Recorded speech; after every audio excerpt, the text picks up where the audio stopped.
السلام علیکم دوستو، کیسے ہو آپ سب؟ میں ہوں اریج اور آپ ہیں اس وقت میرے یوٹیوب چینل اریشا ناولز پہ۔ سو گائز، آج فائنلی ویک کی آخری ایپیسوڈ اور اس کے بعد مجھے ملے گی کل چھٹی، اور قسم سے اتنی سردی ہے، اتنی سردی ہے، اتنی زیادہ سردی ہے یار ہمارے ایریا میں آپ لوگوں کو کیا ہی بتاؤں۔ خیر، آپ لوگ بتاؤ کامنٹ سیکشن میں کہ کہاں کہاں سردی پڑ رہی ہے اور کہاں کہاں نیکسٹ لیول کی سردی پڑ رہی ہے۔ ابھی لاسٹ ویک تھا نا، اریج مجھے کہہ رہی تھی یار یونی میں سویٹر پہن کے بھی نہیں جاتی ہوں، اتنی کوئی گرمی والا ماحول ہے۔ آج وہ بھی ٹھٹھرا رہی تھی سردی سے، آج ادھر بھی سردی تھی، تو ہر پاسے ہی سردی ہوئی پڑی ہے۔ میں تو جتنا دیکھ رہی ہوں اتنی مجھے اور زیادہ لگ رہی ہے۔ اور آج تو خیر میں تو یار صبح سے بستر سے نکلنے کا دل ہی نہیں کرتا، لیکن پھر بھی مما دھکے مار مار کے نکلواتی ہیں، تو بہت ہی برے حالات ہیں۔ آپ لوگ بتاؤ، آپ کی مما بھی میرے جیسی ہی ہیں یا آپ کی مما کم تھوڑے اسٹرکٹ ہیں؟ میری مما تو یار کیا ہی میں بتاؤں، وہ بستر میں نہیں رہنے دیتی، کہتی باہر نکلو، لڑکیاں نہیں ہر وقت بستر میں گھسی رہتی، ان کو کام ہوتے ہیں، یہ کرتی ہیں بیٹیاں اچھی، وہ کرتی ہیں اچھی بیٹیاں۔ ہائے مما یہ کہہ کرنا سارے گھر کے کام بھی کروا لیتی اور پھر وہ اچھی بیٹی بھی نہیں مانتی۔ کیا بتاؤں میں، مجھے غریب کے وہ سسٹم بھی بہت برے خیر۔ اور مجھے بتاؤ فلو کس کس کو ہوا ہے ابھی تک، یا کس کس کو نہیں ہوا؟ کیونکہ ابھی تک میں بچی ہوئی ہوں اور اللہ پاک بچا کے رکھے مجھے، میرے گلے یار بہت خراب ہو جاتا ہے، تو میں بس بچا کے رکھے، سب کو بچا کے رکھے یار، کوئی بچہ بیمار نہ ہو۔ بچے چھوٹے چھوٹے بچے تو سارے بیمار پڑے ہوئے ہیں، جس کو دیکھو جس بچے کو دیکھو، خاص کر جو صبح اسکول جانے والے بچے ہوتے ہیں یار، ہمارے سارے ایریا میں چھٹیاں ہو گئی ہیں۔ ایک اسکول ہے ہمارے سامنے، گھر کے پار تھوڑے فاصلے پر اسکول ہے، اس اسکول میں چھٹیاں نہیں ہوئی ہے، بالکل چھوٹے چھوٹے کاکی سے جا رہے ہوتے ہیں صبح اسکول، ان کی حالت دیکھ کے اور ترس آتا ہے۔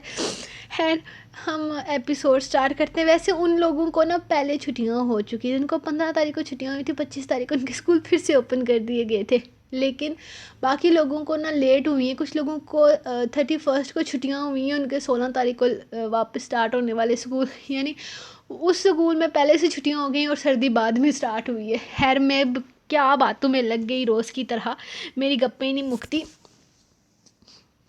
میں سٹارٹ کر رہی ہوں ایپیسوڈ۔ خیر آپ لوگ بھی سوچ رہے ہوں گے کیا بندی ہے، بولتی رہتی ہے، تھکتی بھی نہیں ہے یار، مجھے صرف ریکارڈنگ کرتے ہوئے موت پڑتی ہے، ویسے میں بولتی رہتی ہوں، تھکتی نہیں ہوں میں۔ چلو شروع کرتے ہیں یار آج کے ایپیسوڈ، ایویں باتوں میں لگا کر میرا ٹائم ویسٹ کرتے ہو تم سب، چلو اچھا چلو یار میں ہی کرتی ہوں تم لوگوں کا ٹائم ویسٹ۔ چلو شروع کرتے ہیں۔ شدت جنون قسط نمبر 48، اچھا 52 ایپیسوڈز باقی ہیں اس ناول کی، کسی نے کل کمنٹ میں پوچھا تھا، تو 48 تحریر اریج شاہ۔ وہ جیسے تیسے نیچے آ چکا تھا، اسے اس لڑکی پر غصہ آ رہا تھا، حد تھی، نہ تو اس لڑکی کو اپنی پرواہ تھی اور نہ اپنے باپ کی، اور نہ ہی ان لوگوں کی جو یہاں اس کی حفاظت کے لیے بھیجے گئے تھے۔ انسان مروتاً ہی ان کے لیے تھوڑی آسانی کر دیتا ہے، لیکن نہیں، وہ تو سب کے لیے مشکلات کھڑی کر رہی تھی۔ اسے اس لڑکی سے عجیب سی چڑ ہو رہی تھی۔ ایک دفعہ وہ لڑکی اس سے مل جائے، وہ اس کی وہ حالت بگاڑنے والا تھا۔ یہ لڑکی نرمی کے قابل ہرگز نہیں تھی۔ اس طرح سے کون کرتا ہے؟ وہ اپنے گارڈز کے لیے کتنی مشکل پیدا کر چکی تھی، کیا اسے اس بات کا احساس بھی تھا؟ وہاں اوپر ان دونوں آدمیوں کی سانسیں رکی ہوئی تھی کہ بی بی جی نہ جانے کہاں چلی گئی ہیں۔ حد ہوتی ہے ضد کی، لاپرواہی کی، یہاں تک کہ اس جگہ کا آنر بتا رہا تھا کہ شنایا نے اس کے ساتھ بھی بہت بدتمیزی کی ہے، یہاں تک کہ یہ بھی کہہ دیا ہے کہ وہ اس سے کچھ بھی کرنے سے روکنے والا کوئی نہیں ہوتا۔ ہاں، کیونکہ یہ جگہ تو اس کے باپ کی تھی نا، اس کے باپ کی حکومت چلتی تھی، سب کچھ اس کی سب کچھ اسی کی مرضی سے ہونا ضروری تھا۔ ایک دفعہ وہ اس کے ہاتھ تو لگے، وہ اسے ٹھیک سے بتانے والا تھا کہ تمیز اور بدتمیز میں کیا فرق ہوتا ہے۔ وہ اس کا لحاظ تو ہرگز رکھنے کا ارادہ نہیں رکھتا تھا، بس بہت ہو چکا تھا۔ اب اس لڑکی کو وہ اپنی زبان میں سمجھانے والا تھا، اور ٹھیک سے سمجھانے والا تھا۔ بس ایک دفعہ وہ لڑکی اس سے مل تو جائے، اس کی عقل تو وہ ایسی ٹھکانے لگانے والا تھا کہ دوبارہ وہ کبھی کوئی غلطی نہ کرتی۔ لیکن وہ تو تب ہوتا جب وہ ملتی۔ وہ کدھر سے کدھر آ چکا تھا، اسے اندازہ تک نہیں تھا۔ پہاڑی کی چوٹی اب نظر ہی نہیں آ رہی تھی۔ آہستہ آہستہ اندھیرا چھاتا جا رہا تھا اور اس لڑکی کا کوئی اتا پتہ نہیں تھا۔ کیا کروں؟ واپس چلا جاؤں؟ ہو سکتا ہے وہ لڑکی اوپر چلی گئی ہو۔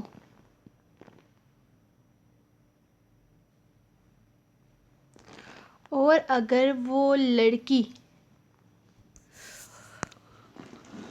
اگر نہیں گئی ہوئی تو یہاں جنگل میں پھنس جائے گی۔ نہیں، میں واپس نہیں جا سکتا۔ نہیں، اسے بچانا میری ذمہ داری ہے۔ میں اس کے ساتھ کچھ غلط نہیں ہونے دے سکتا۔ مجھے اس کی حفاظت کرنی ہوگی۔ مجھے جانا ہوگا اس کے لیے آگے۔ اگر میں یہاں سے پیچھے چلا گیا تو اس طرح اپنے فرض سے منہ پھیرنا ہوگا، اور میں ایسا ہرگز نہیں کر سکتا۔ لیکن ایزا اوپر اکیلی ہے، اسے ایزا کی بھی فکر ہونے لگی تھی۔ لیکن وہ آنر کہہ رہا تھا کہ وہ ایزا کو واپس ہوٹل پہنچا دے گا۔ یقیناً وہ واپس ہوٹل جا چکی ہوگی۔ اسے ایزا کی طرف سے تھوڑی امید تھی، لیکن یہ بھی پریشانی تھی کہ اس کے گھر والے وہاں اسے نہ پا کر پریشان ہوں گے اور پھر اس کی جاب کو کوسیں گے۔ اس کے گھر میں پہلے تو اس کی نوکری کو کوئی سپورٹ ہی نہیں کرتا تھا، اور پھر جب سپورٹ شروع ہوئی تو ڈی ایس پی سر نے ایسی اپنی امیج اس کے گھر والوں کے سامنے خراب کی تھی کہ سب کو اس کی نوکری سے الجھن ہونے لگی تھی، اور سب سے زیادہ کوسا ڈی ایس پی سر کو ہی جاتا تھا۔ خیر، وہ ڈیزرو کرتے تھے، اور ان سے زیادہ ان کی بیٹی جو یہاں آ کر غائب ہو گئی تھی۔ وہ سوچتے ہوئے آگے بڑھا تھا۔ برف باری تیز ہوتی جا رہی تھی اور اس لڑکی کا کہیں کوئی پتہ نہیں تھا۔ اوپر سے سردی سے اس کی جان نکل رہی تھی۔ شنایا سیال، اس بات کی تو میں آج گارنٹی دیتا ہوں کہ تم میرے ہاتھوں زندہ بچ کر واپس نہیں جانے والی۔ اگر اس جنگل کے برفانی ریچھوں اور بھیڑیوں سے تم بچ بھی گئی نا، تو بھی اس زبر شاہ کے ہاتھوں تمہارا قتل پکا ہے۔ وہ غصے سے سوچتے ہوئے آگے بڑھ رہا تھا۔ وہ کافی نیچے کی طرف آ چکا تھا، لیکن اس لڑکی کی کہیں کوئی خبر نہیں تھی۔ آخر یہ گئی کس طرف ہے؟ ایک تو یہاں پر راستے بھی کچھ سمجھ نہیں آ رہے۔ یہاں کے مقامی لوگ بھی یہ راستے بھول جاتے ہوں گے۔ وہ عجیب طرح کی بھول بھلیاں کو دیکھتے ہوئے سوچ رہا تھا، جب دور سے اسے کسی ریچھ کے رونے کی آواز سنائی دی۔ آواز اتنی خوفناک تھی کہ ایک لمحے کے لیے اسے اپنی بہن کا خیال آیا تھا، لیکن ضروری نہیں کہ یہ آواز وہاں بھی جا رہی ہو، اور ویسے بھی اسے یقین تھا کہ ایزا وہاں سے جا چکی ہوگی۔ یہ کیفے والے اتنے غیر ذمہ دار ہرگز نہیں ہو سکتے تھے، اور اگر غیر ذمہ دار ہوئے تو وہ ان پر سخت سے سخت ایکشن لینے والا تھا۔ لیکن پھر بھی اس کی بہن کے پاس وہاں اوپر کافی سارے لوگ تھے، لیکن اس لڑکی شنایا کے پاس یقیناً کوئی نہیں ہوگا۔ وہ ایک عام سی لڑکی تو ایسی آوازوں سے صرف خوف زدہ ہی ہو سکتی تھی۔ یا اللہ، وہ لڑکی کسی جنگلی جانور کے ہتھے نہ چڑھ جائے۔ وہ سوچتے ہوئے اپنے پیروں کی رفتار تیز کر چکا تھا۔ اندھیرے میں سوائے اپنے فون کے اس کے پاس اور کوئی چیز نہیں تھی جسے وہ روشنی کے لیے استعمال کرتا۔ اپنے موبائل فون کی ٹارچ جلاتے ہوئے وہ ہر طرف دائیں بائیں ہو رہا تھا، بس کیسے بھی وہ لڑکی مل جائے۔ وہ آگے ہی آگے بڑھتا چلا جا رہا تھا جب اسے اپنے آس پاس سسکیوں کی آواز سنائی دی، اور پھر درخت کی اوٹ میں چھپا وہ لرزتا ہوا وجود وہ کافی دور سے ہی پہچان گیا تھا۔ وہ تقریباً بھاگتے ہوئے اس کے پاس پہنچا تھا۔ کیا مطلب ہے آپ کا؟ زبر اور ایزا ابھی تک ہوٹل نہیں پہنچے؟ وہ سب لوگ رات کا آرڈر دے رہے تھے جب زبر اور ایزا کی کرسی خالی دیکھی۔ ویسے تو زران اور عبادت بھی نہیں پہنچے تھے، لیکن تھوڑی دیر پہلے انہوں نے فون کر کے بتا دیا تھا کہ برف باری شروع ہو جانے کی وجہ سے وہ وہیں آس پاس کے ایک ہوٹل میں ہوٹل کا کمرہ بک کروا کر رک رہے ہیں۔ نہیں سر، وہ لوگ ابھی تک نہیں پہنچے۔ میرے خیال میں وہ پہاڑی پر کیفے والی سائڈ گئے ہوئے تھے۔ اس طرف بہت زیادہ برف باری ہو رہی تھی، شاید وہ پہاڑی سے نیچے جو ہوٹل ہے اسی میں رک گئے ہوں گے۔ اس وقت تو سروسز بھی بند ہو چکی ہیں، موبائل پر سگنلز بھی نہیں آ رہے۔ ہوٹل کا مینیجر اسے تفصیل سے بتا رہا تھا، جبکہ وہ صرف ہاں میں سر ہلاتا ڈنر آرڈر کرتے ہوئے واپس آ گیا تھا۔ باریک بچوں کے بارے میں پتہ کروائے نہ جانے کہاں ہوں گے۔ زہرش کو گھبراہٹ ہونے لگی تھی۔ وہ تو تقریباً 2 گھنٹے سے ہوٹل واپس آ چکے تھے۔ کیا ہو گیا ہے بھابھی؟ کون سے بچے؟ کوئی بچہ نہیں ہے۔ آپ کا زران تو سب سے بڑا ہے، باریک بھیا سے بھی بڑا، عقل اور سوچ کے حساب سے، اور زبر کو بھی چھوٹا نہ سمجھیں۔ عزو کے ساتھ ہے تو اسے کوئی مسئلہ نہیں ہونے والا۔ بس ہم عبادت کے لیے دعا کر سکتے ہیں کہ وہ زران بھائی کے ساتھ ایڈجسٹ ہو جائے اور زران بھائی اسے واپس ہوٹل لانے کا خیال آ جائے۔ مجھے تو لگ رہا ہے کہ وہ ہنی مون کے چکر میں اکیلے نکل گئے ہیں۔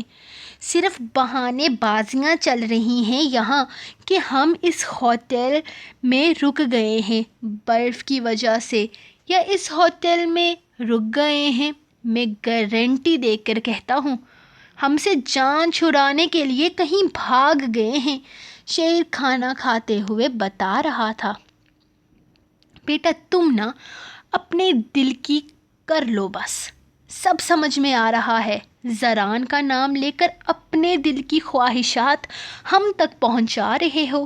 اگر تمہیں اپنی بیوی کے ساتھ اکیلے وقت گزارنا ہے تو ہمیں مسئلہ نہیں، وہاں پر کپل ٹیبل ہے، ادھر چلے جاؤ، باریک نے بڑے مزے سے کہا تھا۔ عروش تو شرمندہ ہو کر رہ گئی تھی، جبکہ شعیر چمکتی آنکھوں سے اٹھ کر کھڑا ہونے ہی لگا تھا کہ عروش نے اس کا ہاتھ پکڑ کر اسے زبردستی بٹھا دیا۔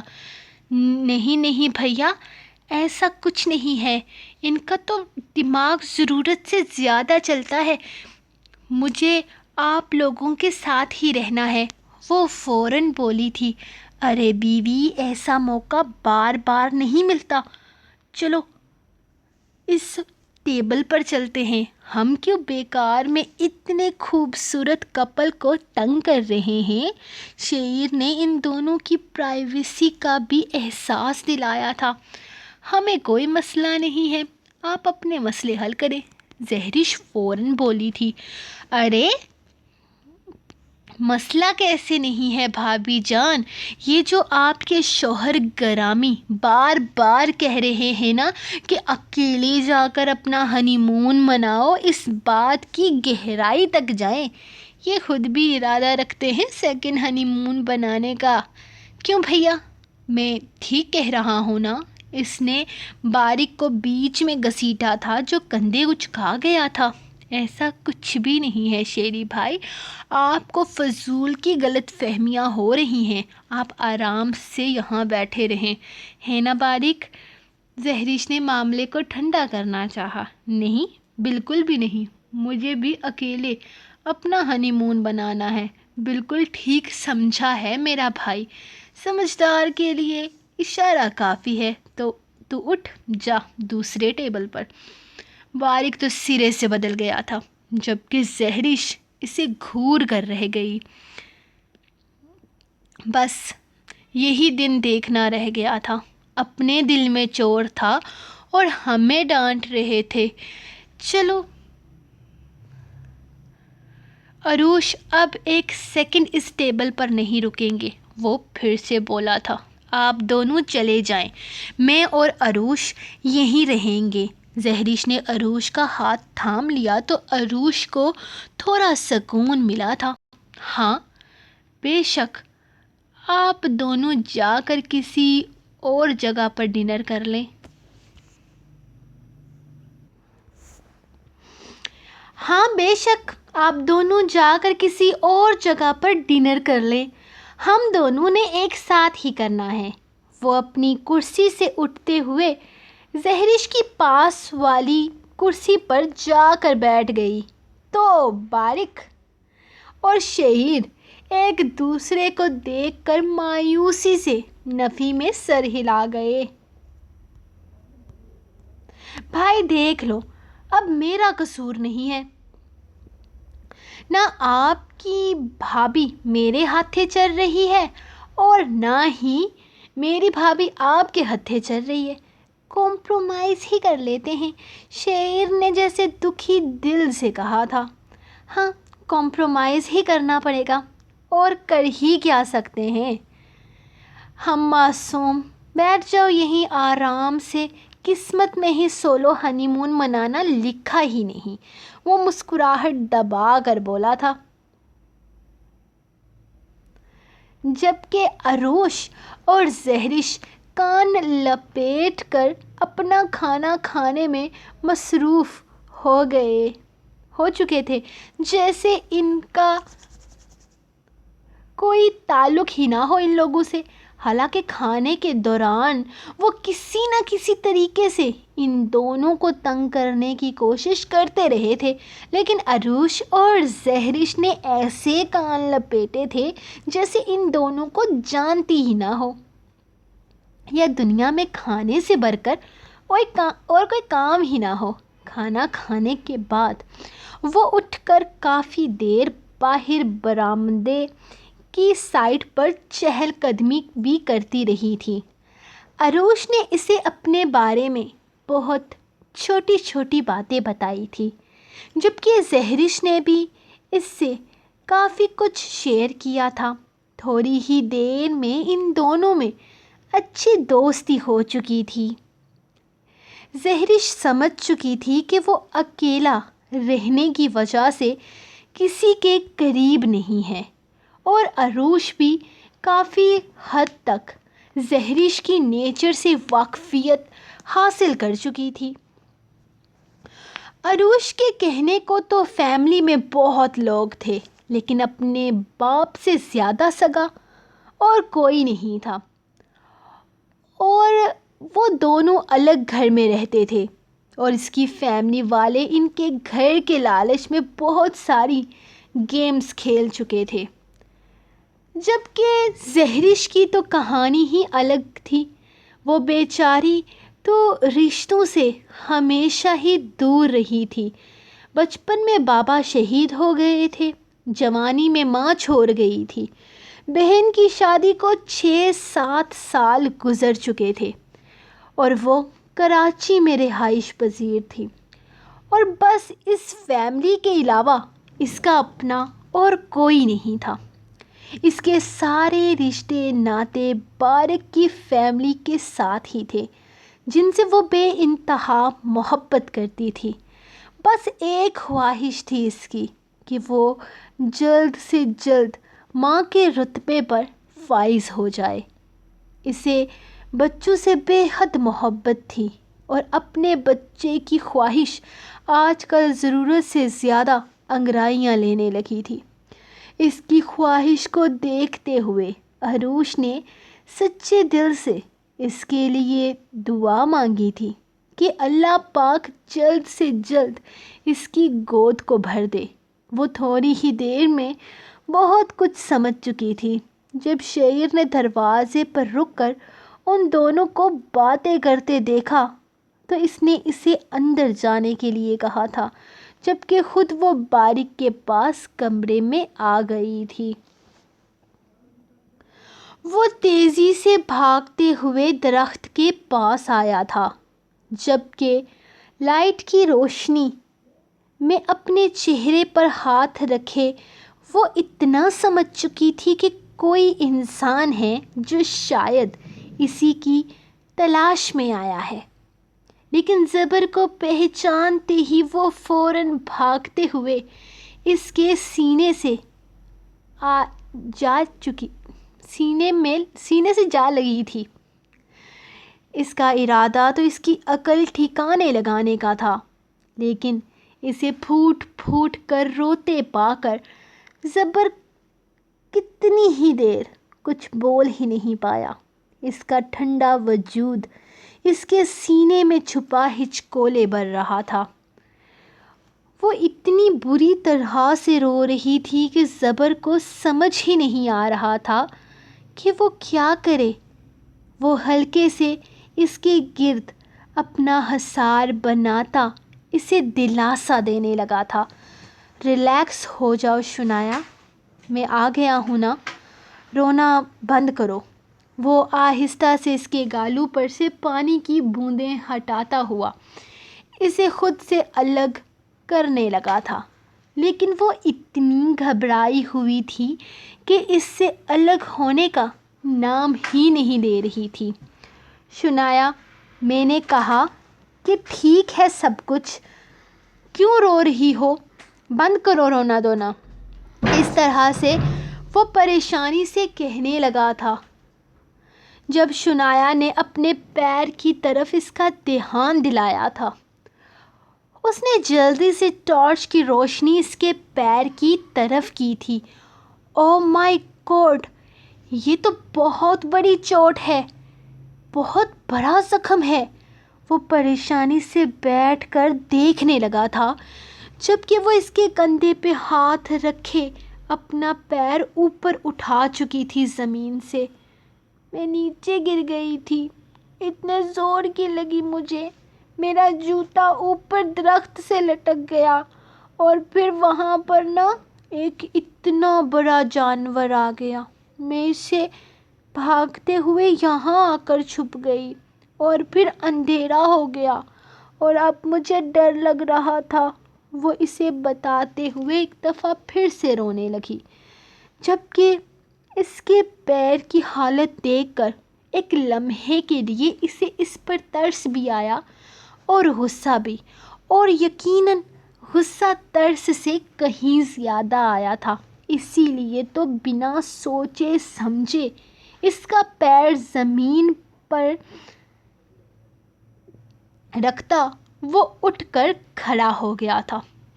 اب کیوں رو رہی ہو؟ اب تو تمہیں خوش ہونا چاہیے، جشن منانا چاہیے.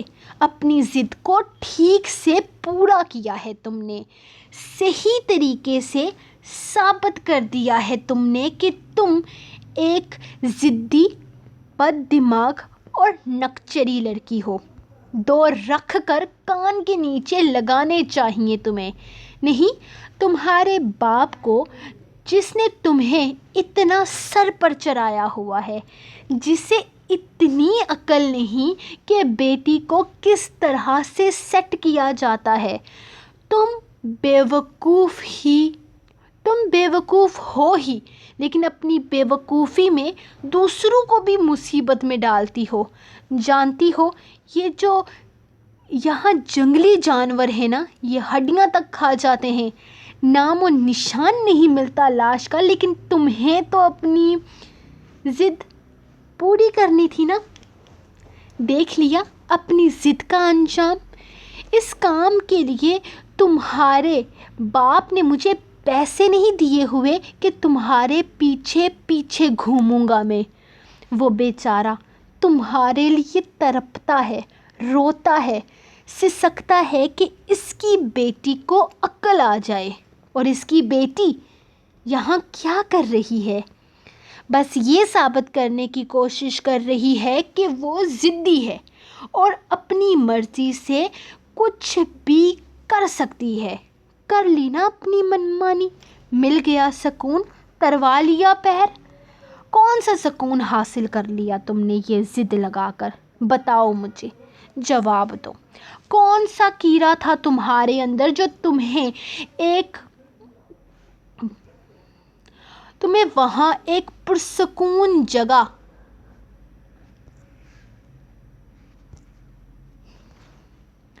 سے نیچے یہاں اس مصیبت میں آنے کے لیے مجبور کر رہا تھا؟ یہ آنسو بہانا بند کرو میرے سامنے. یہ ڈرامے نہیں چلیں گے.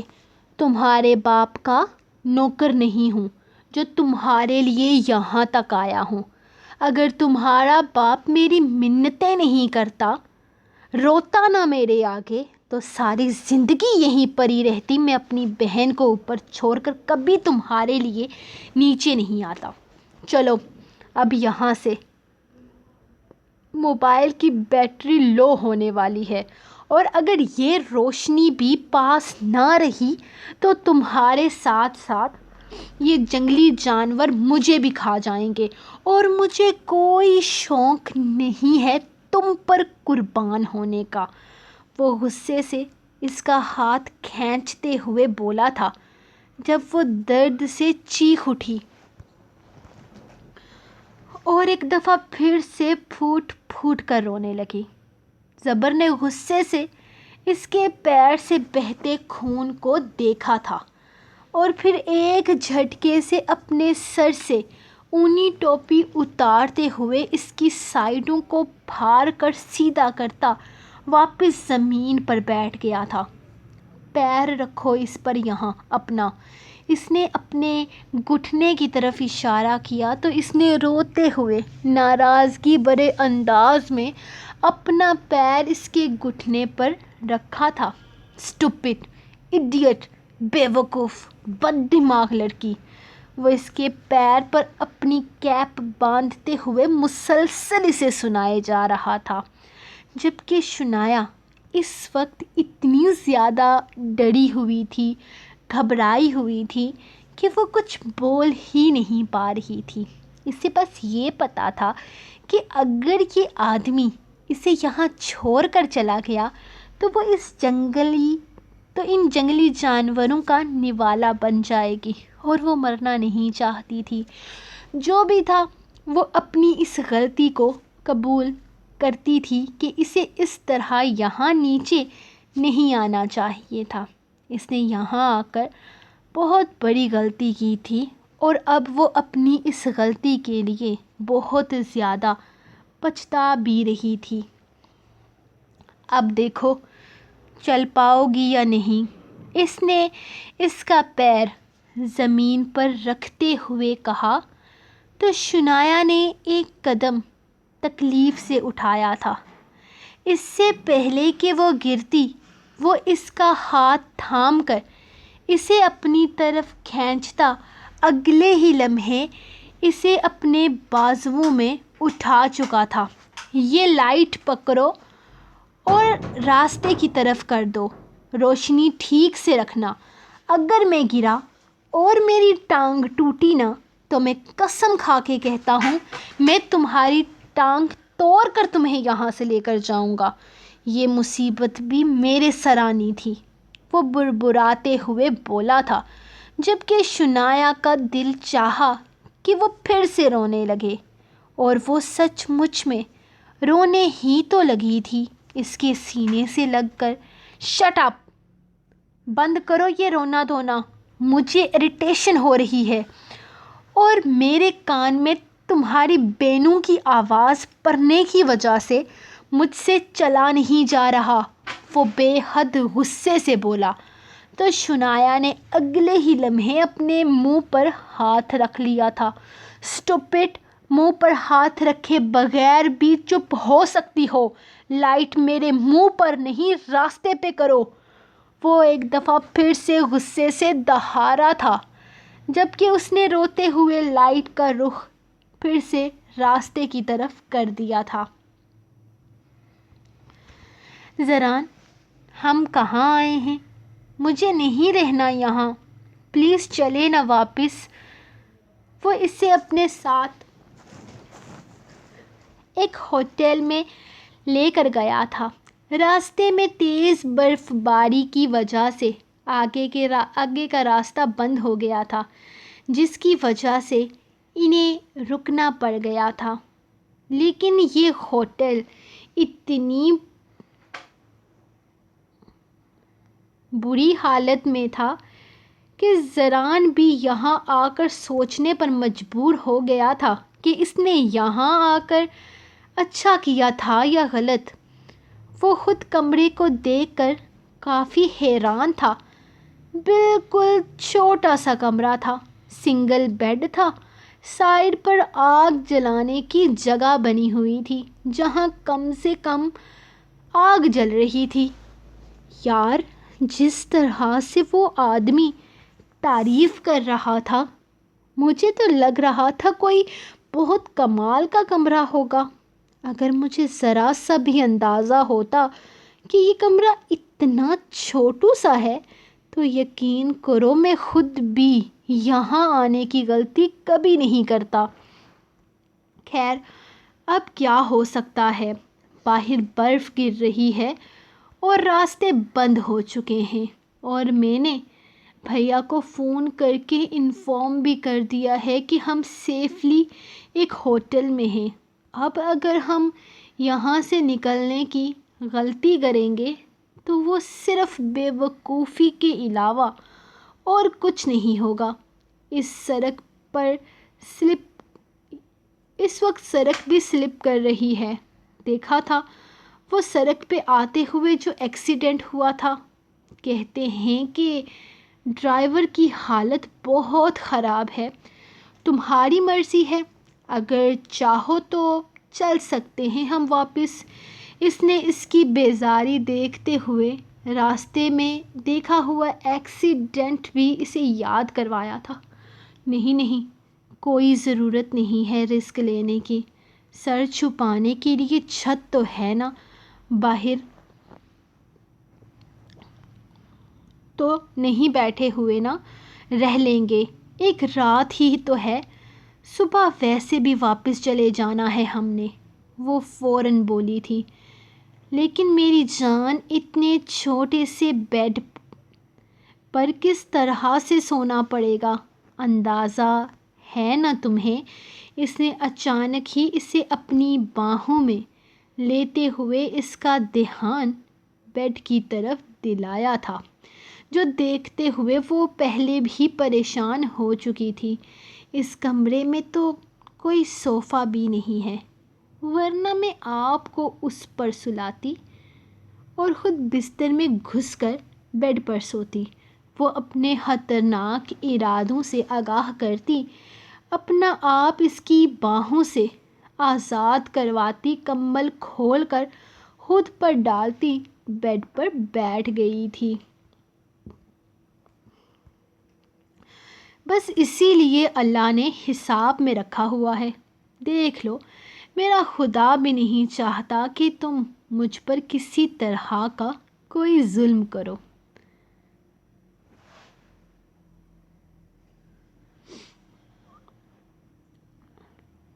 خیر، تم دائیں سائڈ پہ سوگی یا بائیں سائڈ پر، یا پھر سائڈ کو چھوڑتے ہوئے ہم صرف سونے پر فوکس کریں یا جاگنے پر؟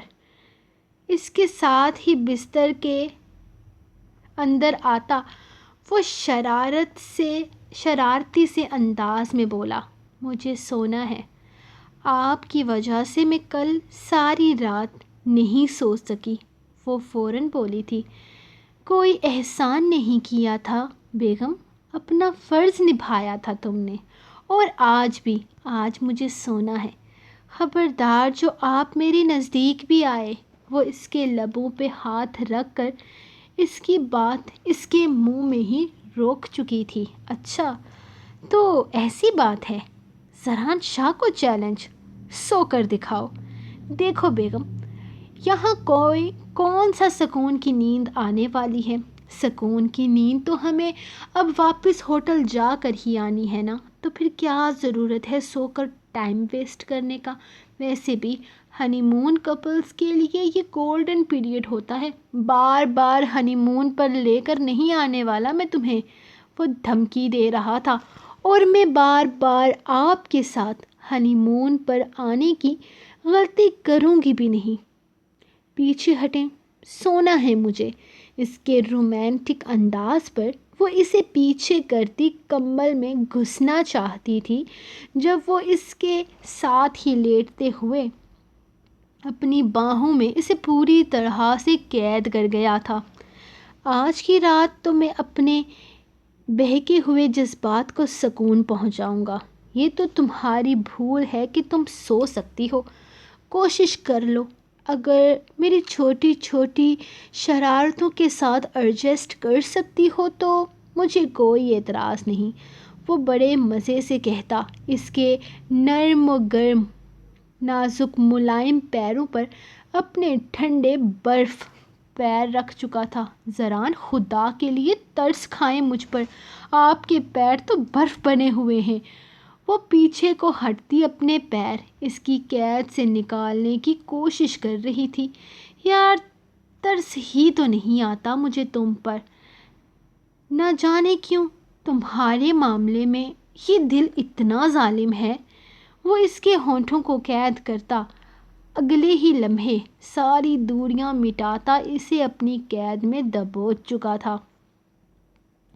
بہت ظالم ہیں آپ۔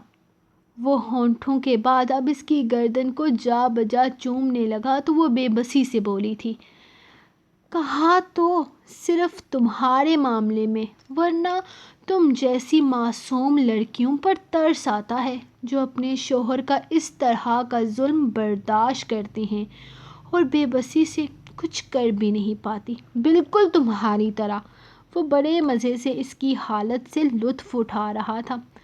وہ بولنا تو بہت کچھ چاہتی تھی، لیکن زران کی بڑھتی ہوئی بے باکیاں اور جسارتیں اسے کچھ بولنے ہی نہیں دے رہی تھی۔ اس کی شدتوں میں رفتہ رفتہ اضافہ ہوتا جا رہا تھا۔ اس کا لڑنے کا ارادہ زران کی باہوں کی بے باکی میں دم توڑ چکا تھا، اور ہوٹل سے اتنے دور زران نے اسے بیڈ اور چھوٹے سے کمرے سے خوب فائدہ اٹھایا تھا۔ اپنی ساری بے قراریاں اور بے باکیاں اس کی وجود کی نظر کرتا وہ اپنی قید اس کے نازک سراپے پر بڑھاتا چلا جا رہا تھا، جبکہ وہ بے بسی سے اس کی باہوں میں قید ہو کر رہ گئی تھی۔ اس نے اپنی پوری قوت لگا کر زوردار تھپڑ اس کے منہ پر دے مارا تھا، لیکن دامیار کو کسی طرح کی کوئی حیرت نہیں ہوئی تھی، نہ ہی اسے غصہ آیا تھا۔ جو کچھ وہ اس کے ساتھ کر چکا تھا، تھپڑ تو وہ ڈیزرو کرتا تھا۔ ہاں، یہ سچ تھا کہ آج رات کا اسے کوئی گلٹ نہیں تھا، نہ ہی اسے کچھ بھی شرمندگی تھی۔ وہ بالکل ریلیکس تھا۔ افسوس اسے صرف اس کا تھا جو وہ اس کے ساتھ پہلے کر چکا تھا۔ جو کچھ وہ اس کے ساتھ کر چکا تھا، ایک تھپڑ مارنے کا تو وہ حق رکھتی تھی، اسی بہانے وہ اسے چھوتی تو صحیح۔